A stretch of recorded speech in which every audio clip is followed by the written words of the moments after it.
क्या है? तो धर्म, ज्ञान और भक्ति इसका संबंध है। श्रीमद् भागवत में और आपको कुछ नहीं मिलेगा। अगर मनोरंजन मिलता है तो केवल वो थोड़ी देर के लिए है।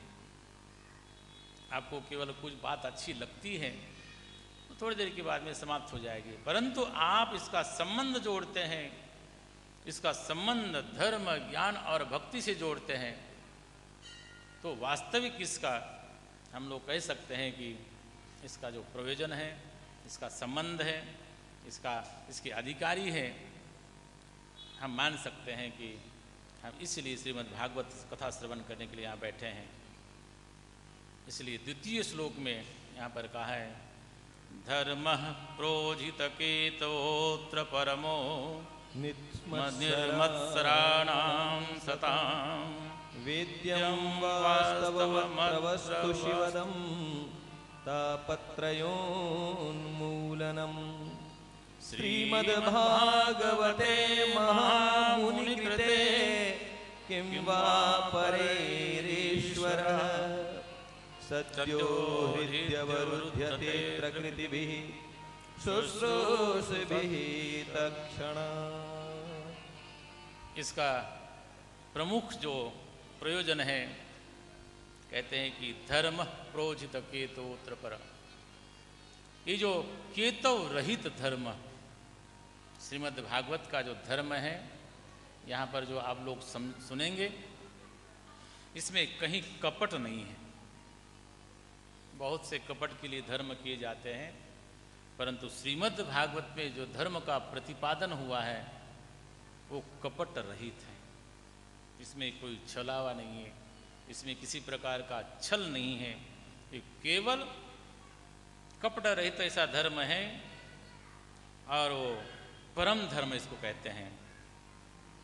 निर्मत्सराणाम सतां, ये जो धर्म है जिनके अंदर कोई प्रकार का द्वेष नहीं है, मत्सर नहीं है, ऐसे लोगों का ये धर्म है।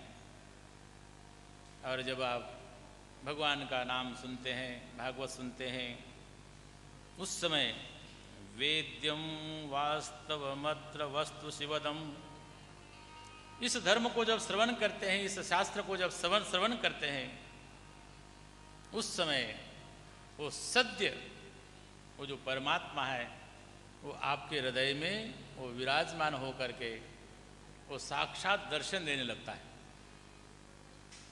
जब हम लोग श्रीमद् भागवत श्रवण करते हैं, लीलाओं का श्रवण करते हैं, उस समय उस तत्व को जो साक्षात परमात्मा है वो हृदय में थोड़ी देर के लिए आ जाता है, और वो क्या करता है? तापत्रयोन्मूलनम, वो तीनों तापों का वो नाश करता है, उन्मूल करता है। ऐसा जो श्रीमद् भागवत है, श्रीमद् भागवते महामुनिकृते किं वा परैरीश्वरः, ऐसा श्रीमद् भागवत जो महामुनि व्यास जी द्वारा ये निर्मित, और ये जब श्रवण करते हैं तो साक्षात परमात्मा आपके भीतर, जैसे श्रवण करते हैं वो परमात्मा का वास आपके भीतर हो जाता है।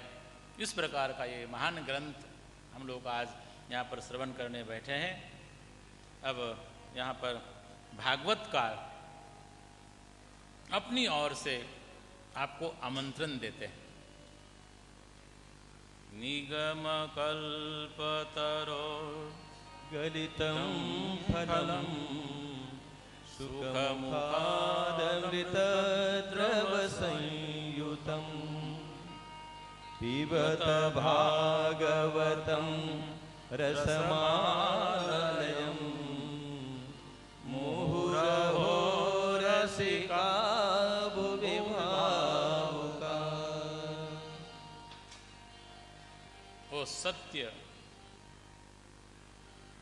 परमात्मा का नमस्कार करते हुए, धर्म को जानते हुए, और फिर अब हम सबको भागवतकार व्यास जी महाराज आमंत्रण दे रहे हैं कि आओ और आप लोग श्रवण करो। किसका श्रवण करो? कहते हैं कि निगम कल्प तरोर गलितम फलम।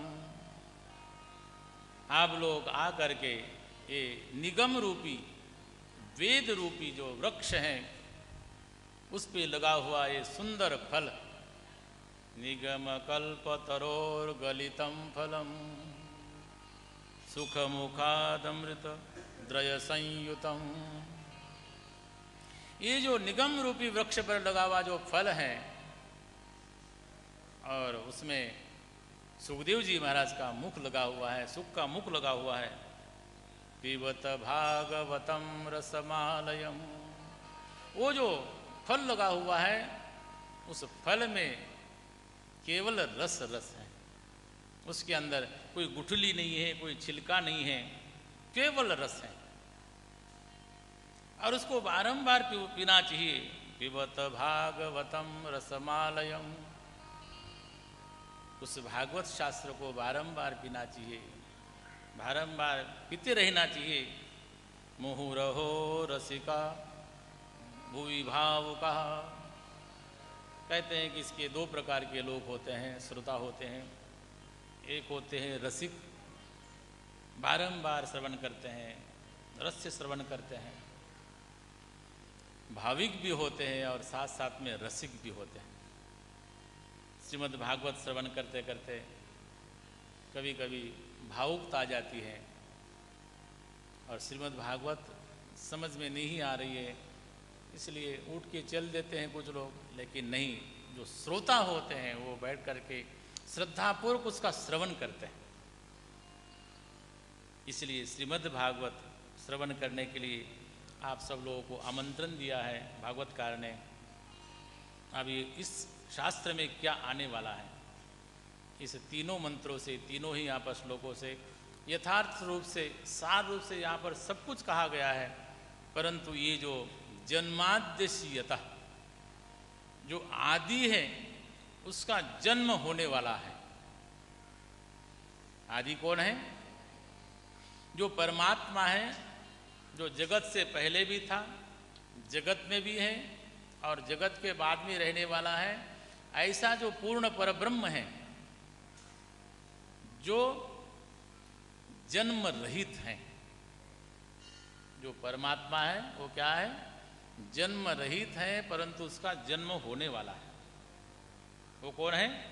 भगवान श्री कृष्ण मथुरा में अवतार ग्रहण करने वाले हैं और उनकी पृष्ठभूमि, उनकी भूमिका यहाँ पर बता रहे हैं। मैं तो कभी कभी विचार करता हूँ, चिंतन करता हूँ, ये जो श्रीमद् भागवत का प्रथम स्कंद से लेकर के नवम स्कंद तक श्रीमद् भागवत की जो ये भूमिका है, ये भगवान के प्रागट्य की भूमिका है।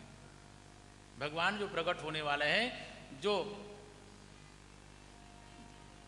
अजन्मा है, वो जिनको जन्म लेने वाले हैं, ऐसे जो भगवान हैं उनकी जन्म की भूमिका ये पर बताते हैं। इसलिए उनकी भूमिका के लिए मंत्र यहाँ पर कहे गए हैं।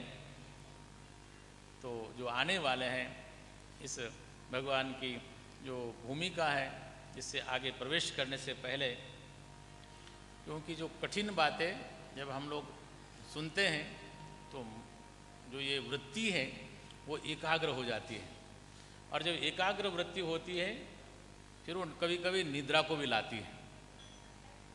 तो जब ऐसी बातें होती है तो लोग थोड़ा सा सोचते हैं कि महाराज